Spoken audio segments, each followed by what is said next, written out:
Rocha to Moore, and it's off the woodwork! Hello everyone and welcome to the live podcast of Off the Woodwork. We are here on the campus of Lesley University and we just witnessed the film Street Soccer New York. My name is Zach Rocha, Director of Sidekick Soccer Academy, and let's introduce the panel who will be talking about the film and the message that you can get from it. To my immediate left, co-host of Off the Woodwork, Director of Moore Soccer Academy, MLS champion in 1999, Jason Moore. To his immediate left, Paul Vasconcelos, the head soccer coach here at Lesley University for the women, the Director of Soccer Operations, a multi-time conference coach of the year. And to his left, the Director of Street Soccer New York, Dan Hedges. So please welcome these three great men.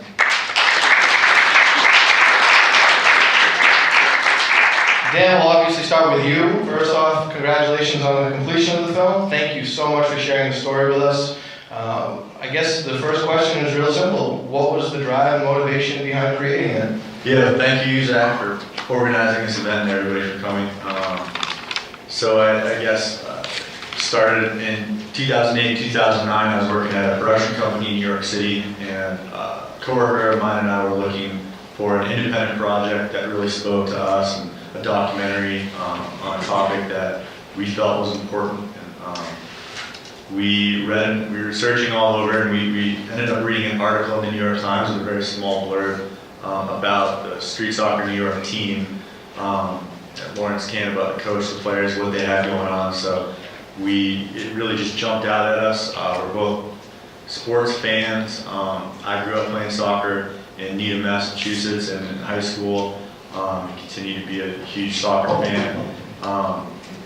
And that jumped out at us, as well as the social implications, the social impact that this team had. So it was a perfect topic for us to take on, and we approached the coach and the players, and they were happy to have us come by and start filming with them. So that's how it all started, really. Great.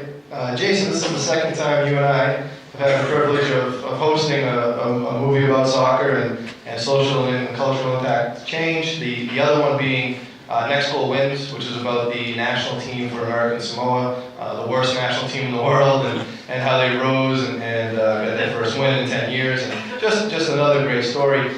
Having seen Street Soccer New York now, what are the parallels you see between the stories? Well, thanks for having me, Zach. Appreciate it. And thanks for everybody that came out tonight. I'd say some of the parallels would be, has anybody here seen the other movie? Okay. There we go. All right, we got a couple of fans out there. Somebody legally watched it on YouTube. Right? Don't get his name. I would say just from the social aspects, like he was talking about, just kind of giving back to the community, kind of giving back to these athletes that maybe would not have the opportunity to succeed really in life in general, and they're given the self-esteem, and they're given the confidence to be able to go back out in the real world and kind of be part of society, and doing that through soccer. I mean, what a better avenue a better platform to do that, and just have that camaraderie with your team, and then from that point it was interesting from my perspective to see in the movie what they went on to do, and that's great just to witness that. So great. Paul, I had the privilege of calling you coach for 4 years. I'll always call you coach. Thank you for allowing us to have the venue. Thank you for allowing me to come home to my alma mater. You've had the privilege of experiencing the game of soccer at every possible level, from young all the way to professional. What does the game mean to you, beyond obviously the wins and the losses on the scoreboard? First off, thank you for bringing it here, not just us accepting you. It's a great thing to see our alum, especially our soccer alum, do so many positive things in the community and everything that Zach's been doing through all the work that he's been doing out in the soccer world. But as far as the film basically reinforces everything I was already believing about soccer and what it's been in my life. Everything in this world that I have, from my wife to my kids to my house and everything, my career, is through soccer. So to see something like that be a vehicle towards so many people's enjoyment in their lives and improving their lives is always great to see. But I can't say enough nice things about some of the personalities and the characters. Jarvis is one that stuck with me. Still don't know really why, but Jarvis just seemed like he was really, really super happy to be there all the time and just liked being around. Had something almost like an obligation. He had to be somewhere, and he would never miss a practice. And from recycling the cans to getting his uniforms and all that stuff. But it's just a wonderful story, and it's always great when soccer's involved in it. Now, you have the unique experience here at the university of not only just being the coach here now, but you were the first ever coach here on campus. And in a university setting, how do you see soccer, especially at a school without football? You know, in the fall, you are kind of the #1 sport in terms of popularity. We are the football team. Yeah. What do you see in the university setting in terms of affecting the culture?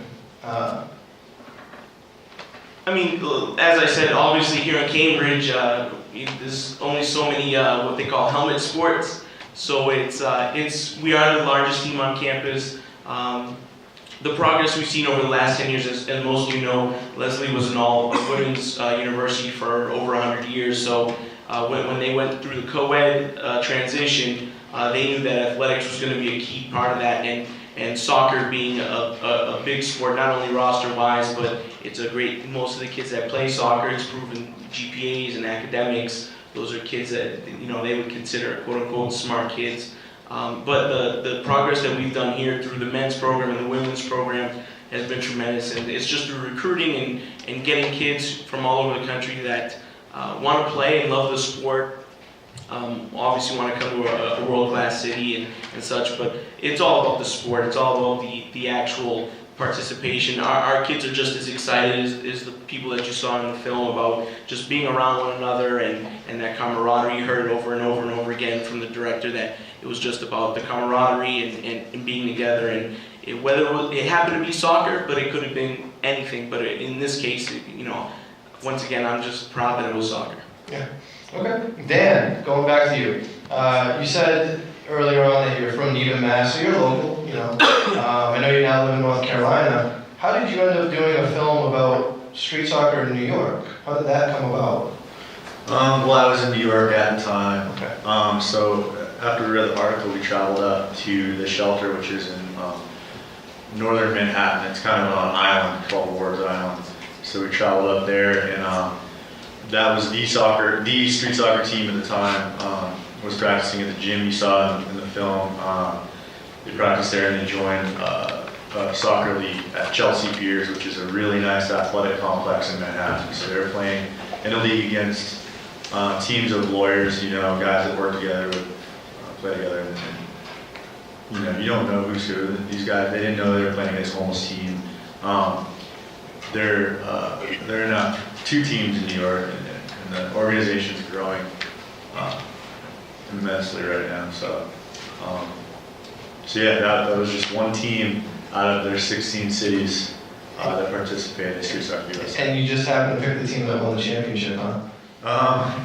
The ending worked out, you know, really well in their favor. It worked out well in our favor for the film. It was, we couldn't have asked for we couldn't have written a better ending. Yeah. So yeah, it was pretty cool to be a part of, and I'm glad we were able to capture it.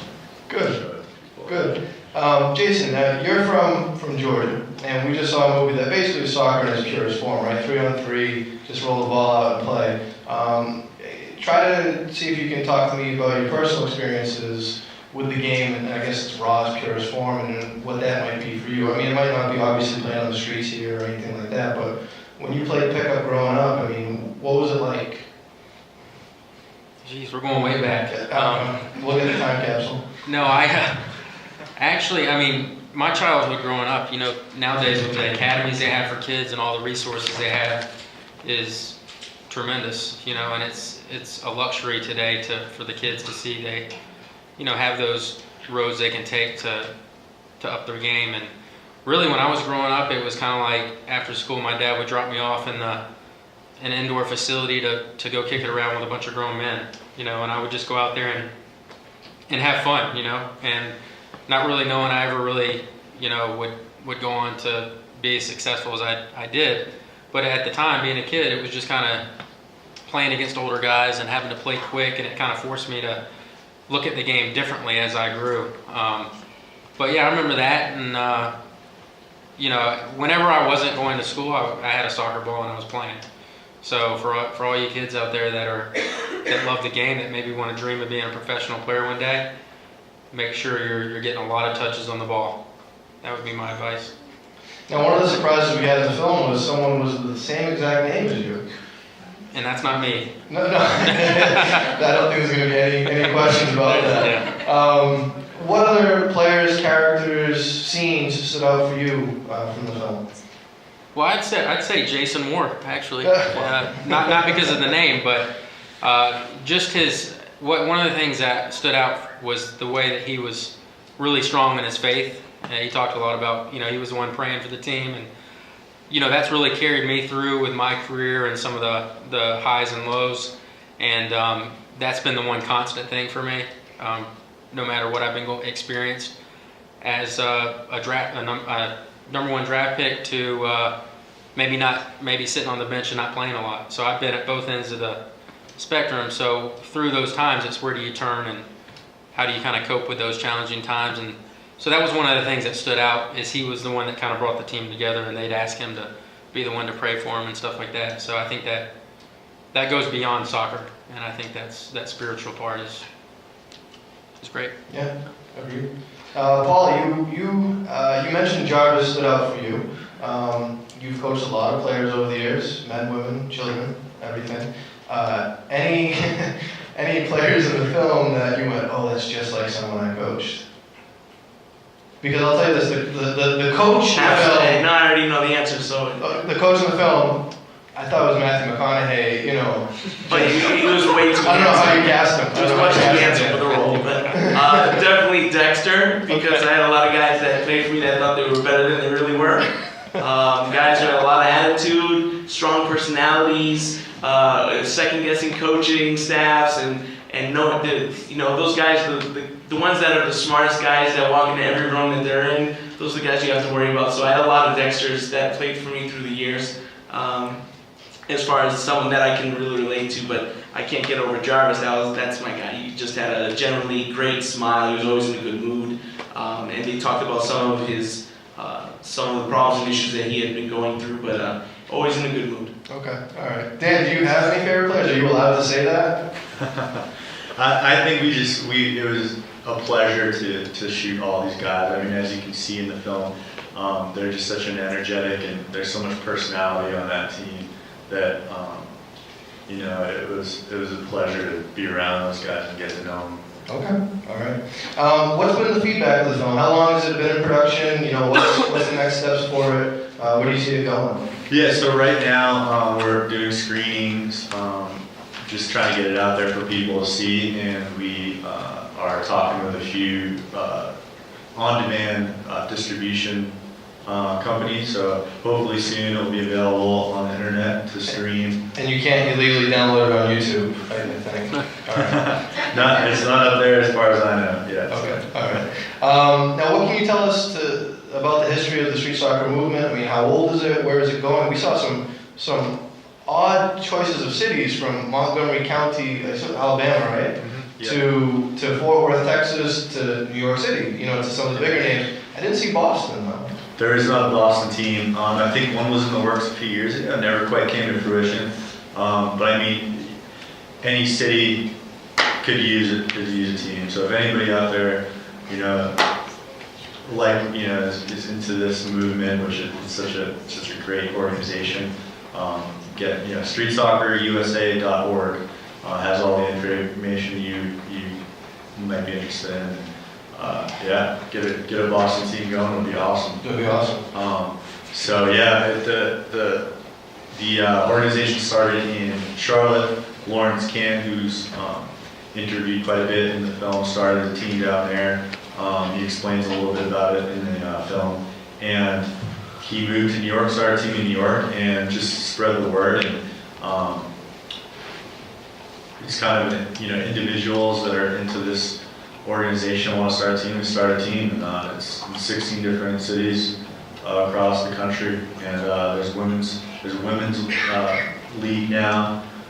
They're spreading it out to youth teams, and that's part of the tournament every year now. Now there's a West Coast tournament.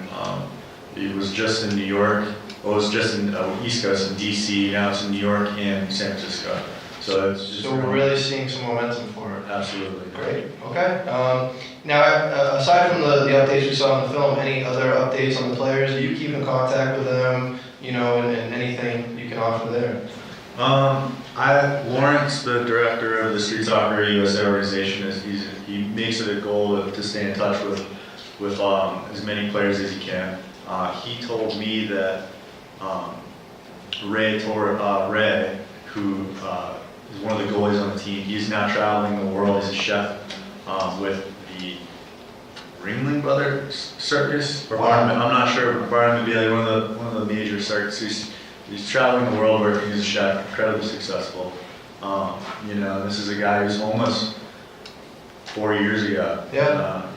So and he was one of the two keepers. The other one, Andreas. I mean, that one. I mean, if you had a dry eye, the final scene, it wasn't from not watching Andreas. That was just incredible. This guy who clearly looked depressed at the beginning of the film, and you guys said it at the end. And that just seemed to change his life. Is that true? Is that what we're seeing? Yeah, I mean, a lot of these guys, pretty much all these guys, will attribute their success to the soccer organization.